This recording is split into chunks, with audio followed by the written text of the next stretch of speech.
On parle justement de cette décision de la Cour pénale internationale avec notre invité du 19h.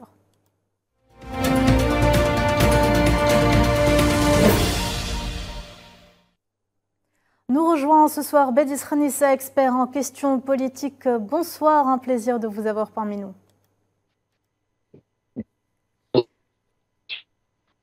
Alors Bédis Khanissa, la décision de la Cour pénale internationale est tombée hier. S'en est suivi de très nombreuses réactions internationales, dont une majorité de pays qui ont annoncé mettre en œuvre cette décision. À quoi devons-nous nous attendre à présent? Quel impact cette décision aura-t-elle concrètement?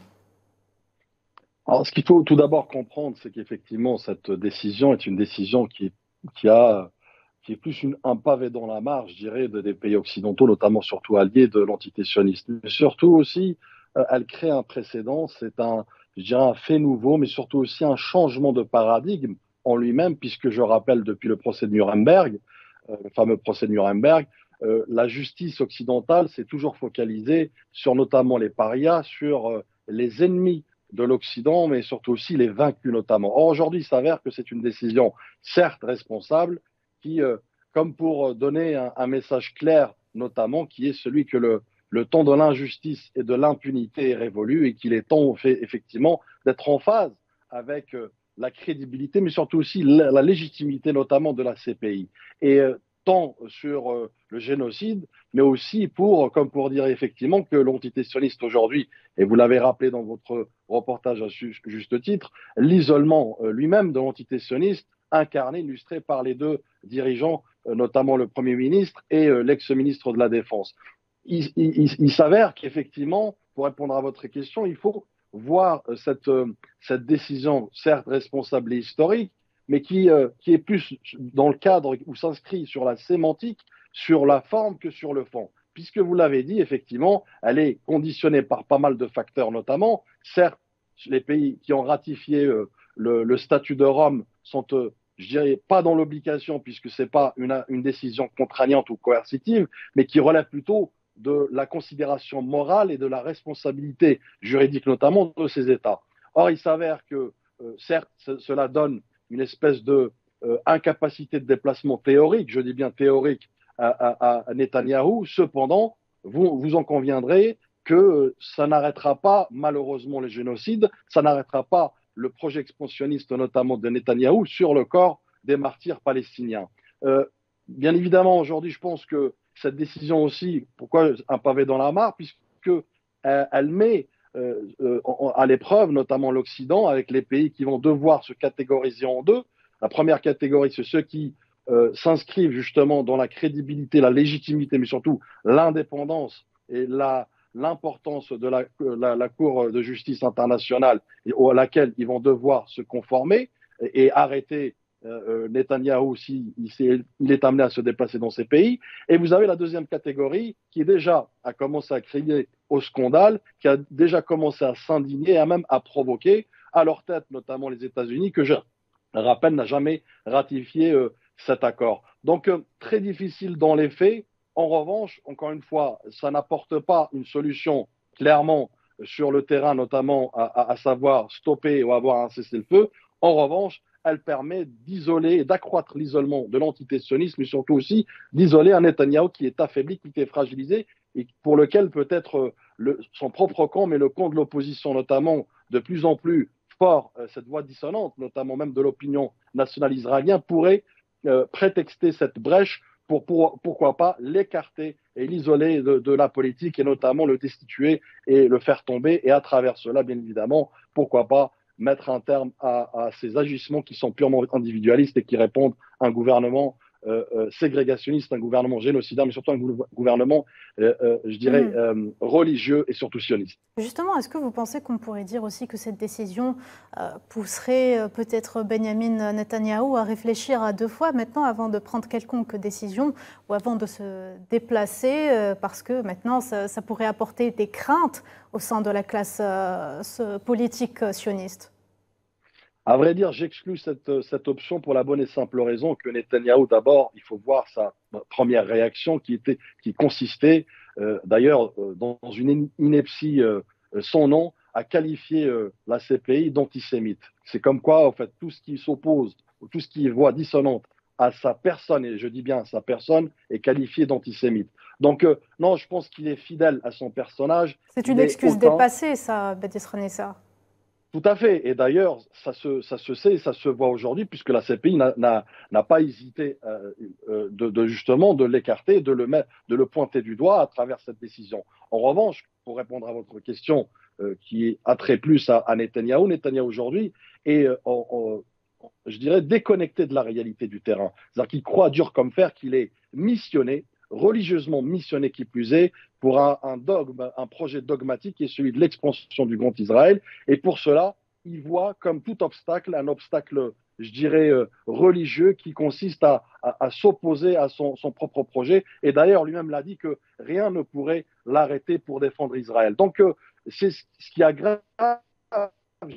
Je pense que cela, encore une fois, n'apportera pas de réponse, notamment immédiate, quant à son projet, quant à son génocide en cours, notamment dans la bande de Gaza et la Cisjordanie. Et par contre, je dirais qu'il ira plus loin encore, peut-être en provoquant davantage cette CPI, en voyageant dans les jours à venir aux États-Unis via la Hongrie, pour montrer qu'effectivement, rien ne pourrait l'arrêter.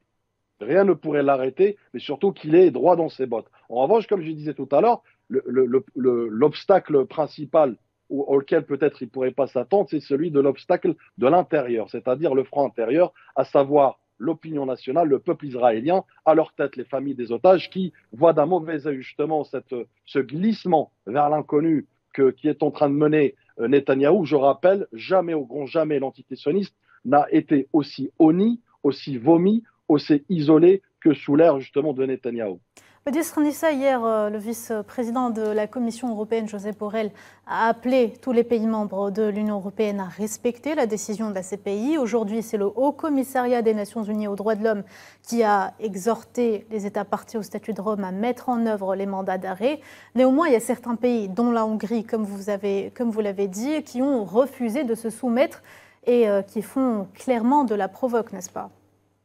Absolument. Et d'ailleurs, c'est pourquoi j'expliquais tout à l'heure que c'est une mise à l'épreuve de l'Occident, puisque certains pays, effectivement, ont tout de suite affiché la couleur, mais qui au fait aussi démontrent cette bipolarité, je dirais, de l'Occident, cette contradiction à l'occidental qui consiste à s'inscrire ou même être en compatibilité avec cette même justice quand elle est contre leurs propres opposants ou les opposants de l'Occident, ou elle est en totale incompatibilité contre cette même justice quand elle interfère dans les intérêts notamment de ses alliés, y compris aujourd'hui l'entité sioniste. Donc ce double discours, ce double langage, cette duplicité, cette hypocrisie de l'Occident aujourd'hui, elle est mise en lumière notamment à travers cette décision qui va devoir encore une fois peut-être séparer le bon grain de l'ivraie, mais surtout aussi séparer les pays qui se disent donneurs de leçons, notamment en matière de démocratie, en matière de droits de l'homme,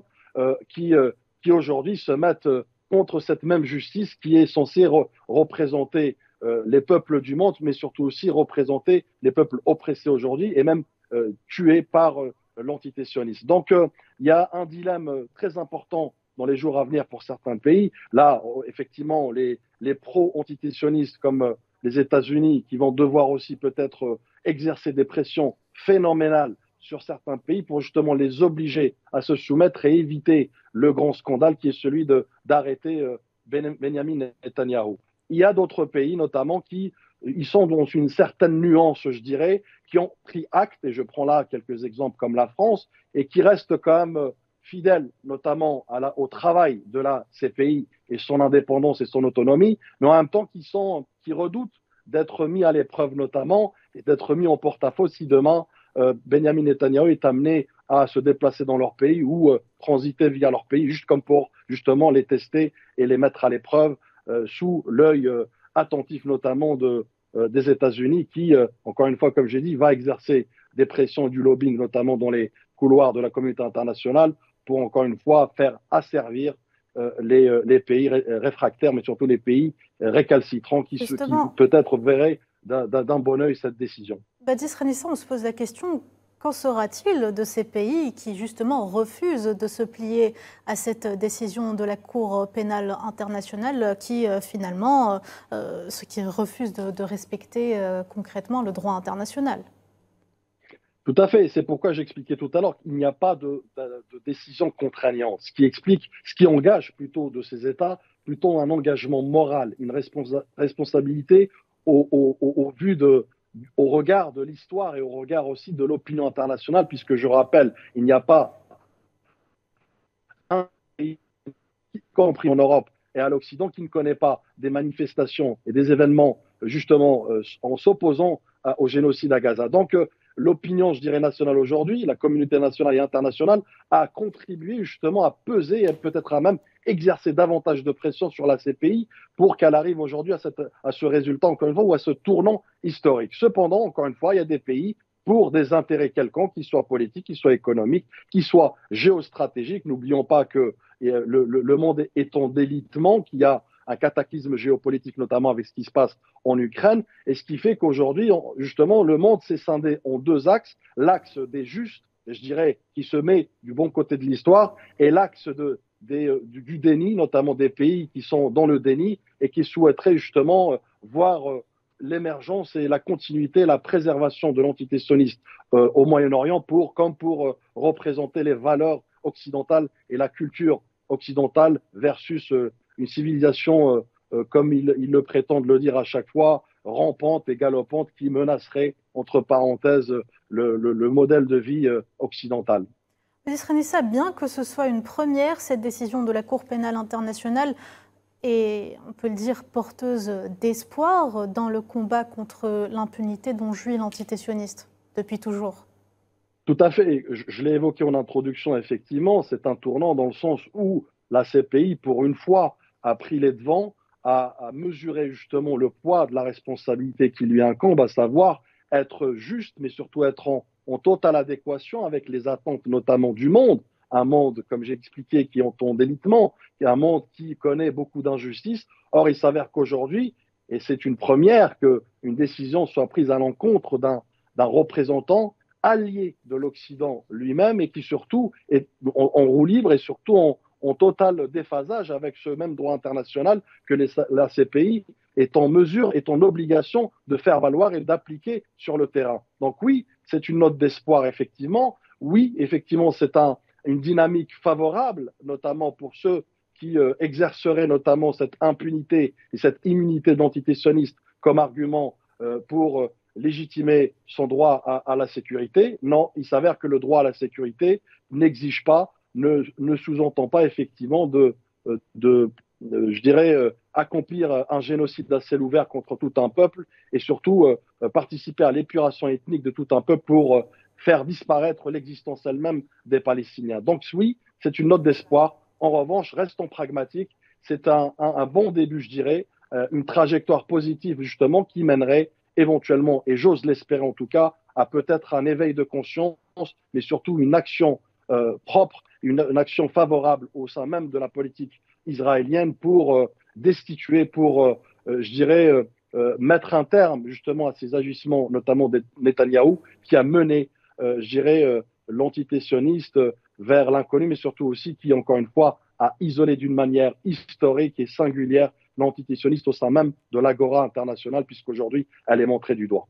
En parlant d'isolement, on l'a vu tout à l'heure aussi, plusieurs ONG soutenant la cause palestinienne ont intenté un procès contre l'État néerlandais pour tenter d'obtenir une interdiction des exportations d'armes. Benjamin Netanyahou est de plus en plus isolé.